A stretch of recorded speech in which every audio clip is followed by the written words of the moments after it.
మాజీ పార్లమెంట్ సభ్యులు కొరగల నారాయణ గారిని వేదిక మీదకి రావాల్సిందిగా కోరుతున్నాను. అదేవిధంగా ఆంధ్రప్రదేశ్ రాష్ట్ర రోడ్డు రవాణా సంస్థ ఆర్టీసీ చైర్మన్ ప్రస్తుతం వారు నీ వేదిక మీదకి సాధారణంగా ఆహ్వానిస్తున్నాం. వారు ఎంత పెద్దలంటే మట్టబద్దలు సంతకం చేయబోతూ వారు వస్తున్నారని తెలుసుకొని వారు వచ్చిన తర్వాతే ప్రమాణ స్వీకారం చేయాలా అనేటువంటి ఒక అంతర్స్థాయి కలిగినటువంటి కొరగల నారాయణ గారు వారిని వేదిక మీదకి సగర్వంగా ఆహ్వానిస్తున్నాం.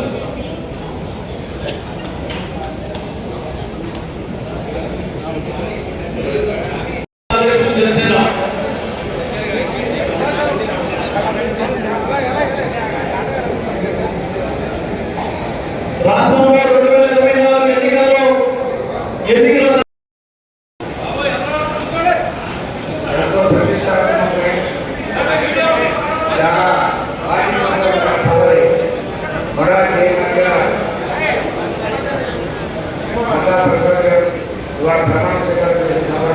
ఎన్నికల కార్యక్రమానికి గౌరవ మంత్రి అపారం కలిగి భారతదేశంగా ఎంతో పార్టీ ఉనికి కోసం సమాజం కోసం పనిచేసిన మంత్రివర్గం సత్యకుమార్ గారికి, అలాగే మా అమ్మగారు మాజీ మంత్రివర్గం సర్పంచులు డాక్టర్ కాళేశ్వర శ్రీనివాస్ గారికి, అలాగే యువకుడు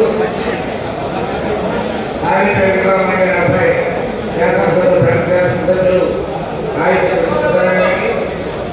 అలాగే నేటి ప్రమాణ స్వీకారం చేస్తున్న ప్రసాద్ గారికి, అలాగే జేసీ గారికి, ఇంకా మా జనసేన నాయకులు వాళ్ళు నాగేశ్వర గారికి, గడియల గారికి, గణేష్ గారికి, రామ్ గారికి, ముఖ్యంగా చేసిన కుటుంబ ఎన్డీఏ తెలియజేస్తూ ఇవాళ ఈ గ్రామం దేవభావాన్ని పోతున్నారని ఇవాళ కరోనా ద్వారా కోర్టు పరిసర గ్రామాన్ని కూడా దేవభావాన్ని చాలా చక్కగా అవకాశం, చాలా బాధ్యతతో కూడిన అవకాశం. ఎందుకంటే మీ దగ్గర నివాసం ఉంది, చాలా సిన్సియర్గా ఆలోచించే మనస్తత్వాలు. ఇవాళ మీకు ఇచ్చిన పదవి చాలా బాధ్యతతో కూడింది.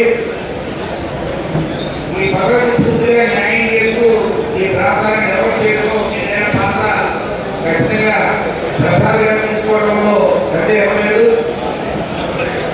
ఇవాళ అందరినీ కూడా కోఆర్డినేట్ చేస్తున్నారు. అధికారులందరూ కూడా చక్కటి సమన్వయంతో, అలాగే ఈ ప్రాంత ప్రజాప్రతినిధులు అందరూ కూడా మీకు పూర్తిగా సహకరిస్తారు, ప్రజలు సహకరిస్తారు. నారాయణ కూడా 5 నిమిషాలు వస్తున్నాడు. ఎందుకంటే ఆయన ఇదే కారణంగా మేము దయచేసి స్నేహితులు ఉన్నారు. ఇవాళ చాలా కథలు పరంగా అందరూ కూడా మరి కూడా చేయాలంటే ప్రమాణ స్వీకారం తీసుకెళ్తూ చాలా మంది వచ్చారు. ఇవాళ కష్టపడి పనిచేసే వస్తుంది పదవుల వాళ్ళందరినీ ఎదుర్కోవాల్సిన పరిస్థితి. ఎందుకంటే అనేక జాతీయ భావాలకి సమాజంలో అంతరాలు పోగొట్టాలని భారతీయ జనతా పార్టీ మోడీ గారు కానీ, అమిత్ షా గారు కానీ, అలాగే రాష్ట్రాన్ని డెవలప్ చేయాలని చంద్రబాబు నాయుడు గారు కానీ, పవన్ కళ్యాణ్ గారు కానీ ఇవాళ అప్పుడేపు తీసుకొని చెప్తారు. ఇవాళ ఎంతో ఎన్నో ఆలోచించి మీకు ఈ పదవిని ఇవ్వడం జరిగింది. ఈ పదవి కన్నా చాలా బాధ్యతతో కూడి ప్రభుత్వంతో కూడింది. మరి పెద్దలందరూ కూడా సత్యకుమార్ గారు కానీ, అలాగే శ్రీరామయ్య కానీ, ఈ ప్రాంతంలో అందరూ కూడా సహకరిస్తాం. మీ యొక్క పదవికి వరి తెచ్చే విధంగా ఈ ప్రాంతాన్ని డెవలప్ చేయాలా, అనేక సంవత్సరాల కోరిక, అనేక ఉద్యమాల ఫలితం ఇవాళ కోర్టు. మరి దానికి తగ్గట్టుగానే నిరుద్యోగ సమస్య తీర్చడానికి కానీ, ఈ ప్రాంతం పారిశ్రామిక అభివృద్ధి సాధించడం కానీ మీ గొడవ పాత్ర అపారం కాబట్టి మీరందరూ కూడా చక్కగా ప్రసాద్ గారు ఈ బాధ్యతలన్నీ నెరవేర్చుతారని ఆయన అల్లుడైనా మరి వేదిక మీద మరి పెద్దానికి నా అర్థకన్నా ఆయన్ని చేయగలమైన సౌకరిస్తున్నాను. వారికి మనస్ఫూర్తిగా ఆశీస్సులు అందజేస్తూ ధన్యవాదాలు తెలియజేస్తూ అలాగే ఆయన శుభాకాంక్షలు తెలియజేస్తూ మీ వల్ల సెలవుతున్నాను. జై హింద్.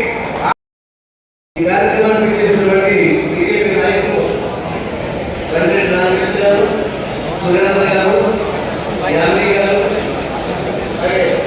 సురేంద్ర గారు, నరేంద్ర గారు, అటూరు శ్రీరామ్ గారు, ఇంకా తదితర నాయకులందరూ కూడా హృదయపూర్వక నమస్కారాలు తెలియజేస్తున్నాను. మఠా ప్రసాద్ పార్టీ అగ్నిలాభంతో నిబంధనతో ఏ రకమైన చెడ్డలు లేకుండా కష్టపడి పనిచేయడం వల్ల పార్టీ గుర్తించి ఈ రోజున వ్యక్తిగతమైన గుణాభారతి చైర్మన్ ఇవ్వడం జరిగింది. గుణాభరిలో 12 మండలం కృష్ణా జిల్లాలో అయితే గుణాభరితి లేకపోతే విజయవాడ కార్పొరేషన్ పరిధి ఈ రెండింటిలో ఉంటాయి.